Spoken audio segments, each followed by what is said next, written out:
ያለ ምንም የኮዲንግ ዕውቀት በነፃ አፕ መስራት ይቻላል ካልኳችሁ ታምኑኛላችሁ? ዛሬ እንዴት እንደምንሰራ አሳያችኋለሁ። ዛሬ አንድም ሳንቲም ሳናወጣ በኤአይ እርዳታ እንዴት ሙሉ የሞባይል ወይም የዌብ አፕሊኬሽን መገንባት እንደምንችል አሳያችኋለሁ። የሚያስፈልጉን 3 ነገሮች ብቻ ናቸው። ቪኤስ ኮድ ኤጀንት ፕላጊን እና ነፃ የኤአይ ሞዴሎችን የሚያቀርብልን ኦፕንራውት። መጀመሪያ ቪኤስ ኮድ ላይ ኤጀንት ፕላጊን ኤክስቴንሽን እንጭናለን። ይህ እንደረዳት ሆኖ ኮዱን የሚጽፍልን ኤጀንት።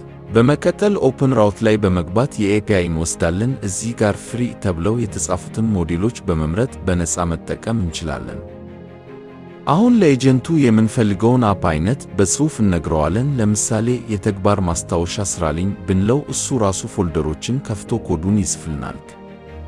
ያለምንም የኮዲንግ ዕውቀት በደቂቃዎች ውስጥ አፕሊኬሽናችን ተዘጋጀ። በቀላሉ ኮድ ማድረግ የምንችልበት ዘመን ላይ ደርሰናል።